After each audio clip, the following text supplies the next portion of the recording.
UFC 284 went down last week in Australia, which featured a lightweight title fight that saw Makhachev defend his belt against featherweight king Alexander Volkanovski in one of the more exciting fights of the year.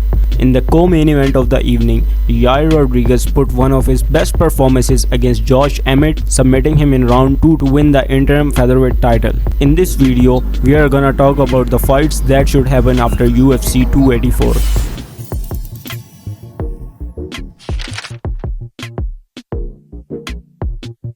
This may seem clear out, but we have to wait to see how the upcoming fight between Charles Oliveira and Beneil Dariush plays out when they collide at UFC 288 on May 6. Oliveira lost to Makhachev in his last outing, and Dariush was in line to fight the current champ when he was not the champ a few years ago. If Dariush wins, then he should without a doubt get the next title shot, but if Oliveira wins, then he does have a small case for a rematch against Islam. But that also opens the door for Dustin Poirier to start his own campaign to get the title shot. What are your suggestions on these opponents?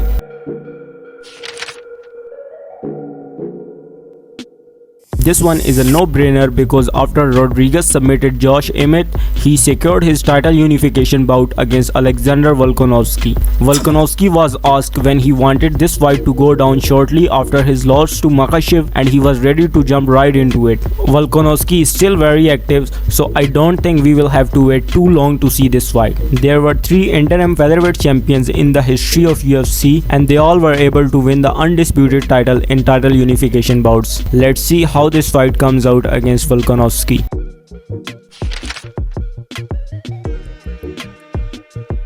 Della Maddalena continues his streak of first round finishes by submitting Randy Brown in the very first round, improving to 4-0 inside the octagon in the process. The fast rising star is on his way in a rather impressive fashion, so it will be interesting to see just how the promotion plans to match him up to moving forward. He is not ranked just yet in the top 15, but they may change come this week. I was thinking about suggesting he face the winner of Shane Brady and Michael Pereira, but news recently broke that Brady tore his groin and he forced out of the matchup, which was set to go down at UFC San Antonio on March 25. That is still a month away, and Maddalena didn't take any damage last week, so he could be a perfect fit to replace Shane Brady. In the post-fight interview, Maddalena also said that I think Vicente Luque doesn't have a fight yet, and he thinks it would be a banger fight for him.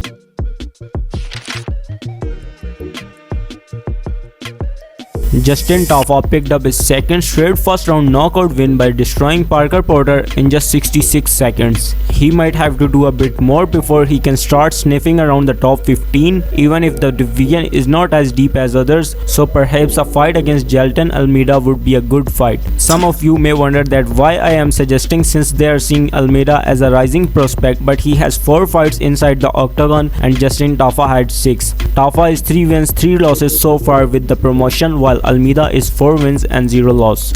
If this doesn't make sense, then Justin Tafa versus the winner of Sakai versus Mace would be a good fight.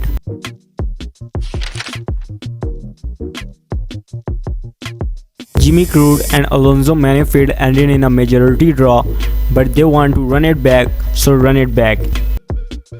These were just my personal opinions about the fights that should happen after UFC 284. If you have some other fights in your mind, please let me know in the comment section. And if you like the video, make sure to hit the subscribe button and stick with the channel.